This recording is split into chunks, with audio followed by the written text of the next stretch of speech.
de plus de 300 éléphants au Botswana voisin, 22, dont des pachydèmes, ont été retrouvés inertes à proximité de la plus importante réserve du Zimbabwe. Les espèces rares seraient victimes d'une infection bactérienne liée à l'ingestion de plantes toxiques. Selon Tinashe Farao, porte-parole de l'autorité de gestion des parcs nationaux et de la faune sauvage du pays, les scientifiques auraient relevé l'existence d'une bactérie à laquelle ne résistent pas ces animaux.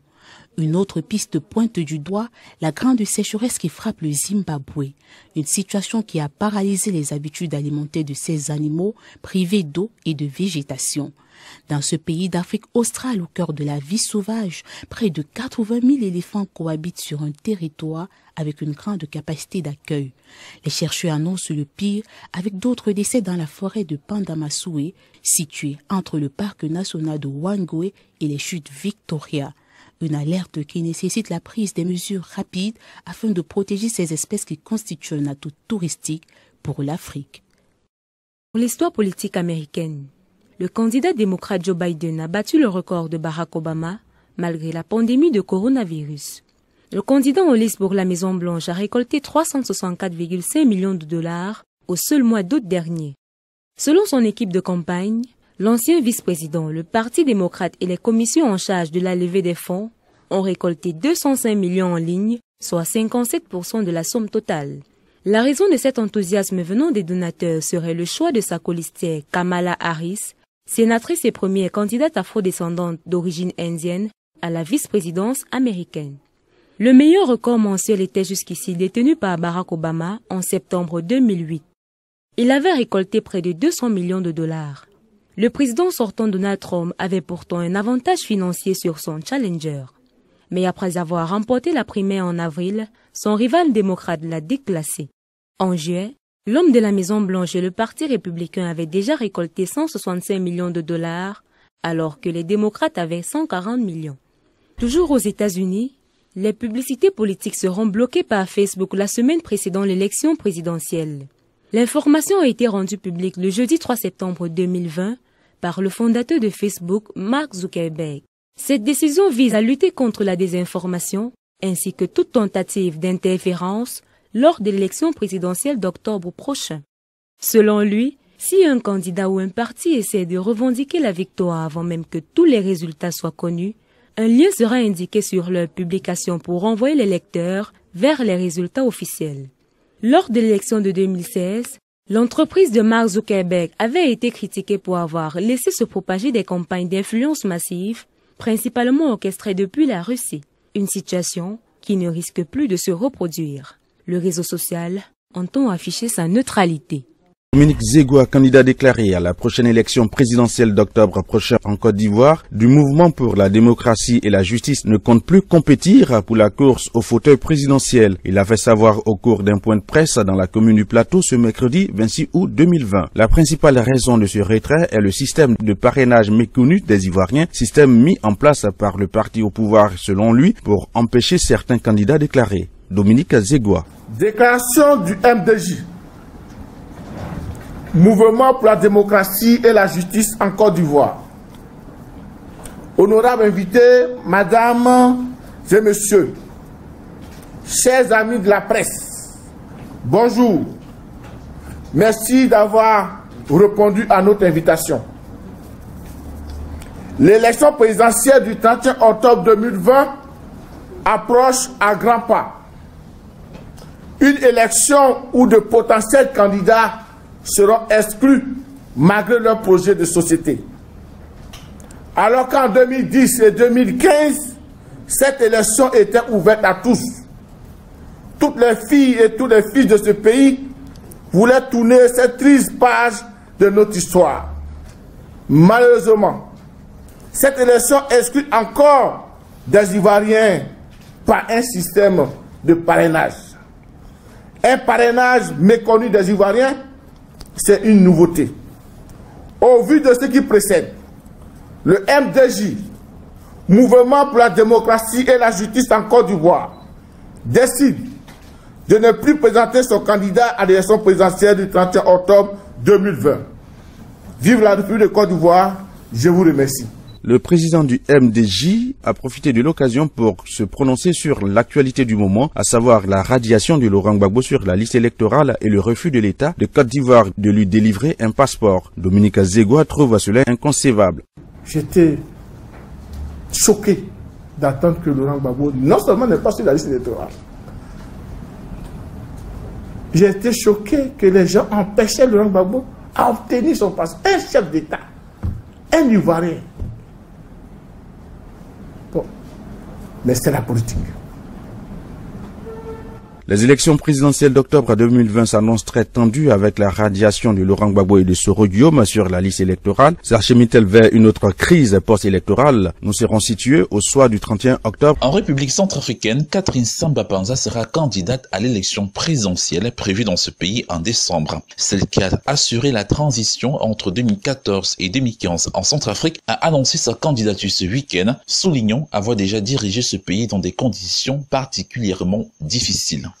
Juriste de formation, Samba Panza avait été nommé à la présidence en janvier 2014 dans un pays en pleine guerre civile à la suite du renversement du régime du président François Bozizé par une coalition de groupes armés à la dominante musulmane. Première femme à occuper le pouvoir dans ce pays d'Afrique centrale, elle avait cédé sa place à Faustin Archange Touadéra, vainqueur des élections en mars 2016. Catherine Samba Panza rejoint ainsi la liste des candidats déclarés pour la présidentielle centrafricaine de décembre, à l'instar de l'ex-chef de l'État centrafricain François Bozizé, désigné par son parti. Anissé Georges Dolo Guélé, Martin Ziguélé et l'avocat Crépin Bodi Gomba ont aussi été investis par le parti respectif. Du côté du mouvement Cœur Uni, parti au pouvoir, même si l'identité de celui qui représentera le parti n'est pas encore connue, tout porte à croire que Faustin Archange Touadéra sera investi. Son investiture était d'ailleurs annoncée au cours du congrès du parti reporté de la semaine dernière. Si la présidentielle de décembre s'annonce particulièrement risquée dans ce pays qui peine à se relever d'années de guerre civile, la tenue de cette élection à la date prévue du 27 décembre n'est plus certain. Des retards sont en effet constatés dans l'enrôlement des populations et celui des Centrafricains de la diaspora n'a pas encore commencé. Un retard dans l'organisation régulièrement dénoncé par l'opposition. De son côté, l'autorité nationale des élections jusqu'à présent se veut rassurante sur la tenue du délai.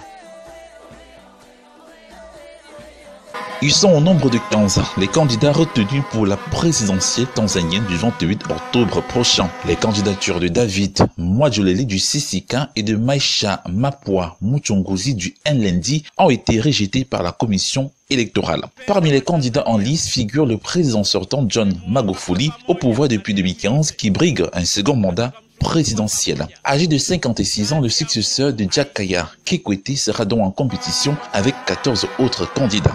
Selon certains analystes, les principaux challengers du président sortant seront probablement Tundu Lissu du Tchadema, qui est retourné en Tanzanie en juillet 2020 après 3 ans de soins en Belgique suite à une tentative d'assassinat. L'ex-ministre des Affaires étrangères Ben Amembe, qui a été expulsé du gouvernement en février, est également présenté comme challenger de Magufuli. Pour plusieurs observateurs, il est très difficile de battre le Chamacha Mapinduzi, le parti au pouvoir, issu de la fusion entre le TANU et l'Afro-Shirazi Party. Le parti de John Magufuli a été créé en 1977. Il a remporté toutes les élections présidentielles et législatives depuis l'instauration du multipartisme en 1992, une suprématie construite avec une opposition qui peine à s'entendre pour présenter une candidature unique, pourtant présentée comme la seule chance de faire face à John Magufuli.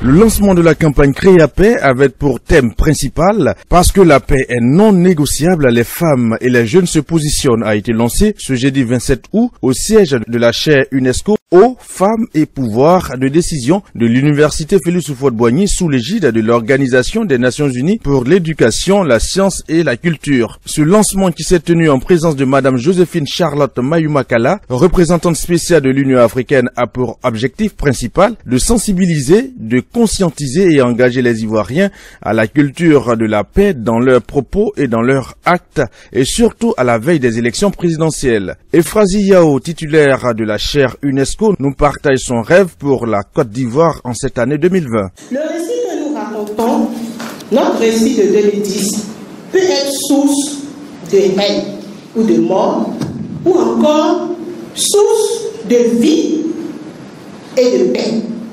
À chacun de choisir. Aucune Ivoirienne et aucun Ivoirien ne peut se souvenir authentiquement de 2010 sans que la mémoire des victimes et des survivants ne lui dise au fond de son cœur plus jamais cela à notre beau pays de vie, d'amour et de joie. La mémoire de 2010 doit se transformer en une mémoire glorieuse, c'est-à-dire une mémoire de la victoire et de la force vive, de la paix sur la haine et la mort. Présente à ce lancement, Joséphine Charlotte Mayumakala, représentante spéciale de l'Union africaine en Côte d'Ivoire, donne ici les actions menées par sa structure dans l'émergence des pays africains et revient aussi sur ses actions en Côte d'Ivoire lors des dernières manifestations contre le 3e mandat du président Alassane Ouattara. L'objet même de la création du bureau de l'Union africaine en Côte d'Ivoire, c'est ce que nous vivons aujourd'hui. Et c'est comme ça que sur le continent africain, l'Union africaine a à peu près une vingtaine de bureaux qui ont comme mission notamment d'accompagner les gouvernements africains s'il y a eu la révision de la composition de la commission électorale indépendante. Elle a été obtenue par l'Union africaine. À l'orée des élections présidentielles en Côte d'Ivoire qui s'annoncent tendues, la chaire UNESCO entend apporter sa touche pour qu'elle soit apaisée et sans violence. La mort de Chadwick Boseman a largement été commentée sur les réseaux sociaux tout au long du week-end, à tel point que le dernier tweet publié sur le compte de l'acteur officialisant son décès est devenu le plus liké de tous les temps avec plus de 7,3 millions de likes au matin du 31 août. Dans une Amérique en plein mouvement Black Lives Matter, secoué par des manifestations et émeutes à la suite de la mort de George Floyd et les tirs contre l'afro-américain Jacob Blake, le décès de Chadwick Boseman a suscité moult réactions, prenant rapidement une dimension politique. Dans un tweet, Joe Biden, le candidat démocrate à l'élection américaine, parle d'un pouvoir de Chadwick Boseman qui était plus grand que tout ce qu'on a vu à l'écran. Sa colistière de son côté, Kamala Harris, a déclaré sur Twitter avoir le cœur brisé. Il était brillant, gentil, érudit et humble. Il est parti trop tôt, mais sa vie a compté. La sénatrice de Californie faisant référence directement au mouvement Black Lives Matter. L'ancien président des États-Unis, Barack Obama, a de son côté publié une photo sur Facebook où il accueille Chadwick Boseman à la Maison-Blanche durant le tournage de Fortitude. Dans ce biopic réalisé par Brian Egeland et sorti en 2013 aux États-Unis, Chadwick incarnait Jackie Robinson, le premier joueur de baseball afro-américain à évoluer dans les ligues majeures où il a notamment joué avec les Dodgers de Brooklyn. Vous pouviez voir immédiatement qu'il était béni d'être jeune, doué, d'utiliser ses pouvoirs pour offrir des héros et à admirer, tout cela dans la souffrance qu'il endurait. Quel usage il a fait de ses années ici-bas. Martin Luther King III, fils du célèbre militant pour les droits civiques, a aussi tenu à rendre hommage à un homme qui était pour lui un super héros pour beaucoup. Chadwick Boseman a fait revivre l'histoire au cinéma de Jackie Robinson à James Brown en passant par Thurgood Marshall. Chadwick avait en effet incarné le roi de la funk dans Get On Up de Tate Taylor en 2014. L'acteur avait interprété une autre figure emblématique de la communauté afro aux États-Unis, celui de Thurgood Marshall. Le film Marshall de Reginald Hudlin, sorti en 2017, met en scène l'histoire de cet avocat des droits civiques devenu le premier juge afro-américain à avoir siégé de 1967 à 1991 à la Cour suprême des États-Unis.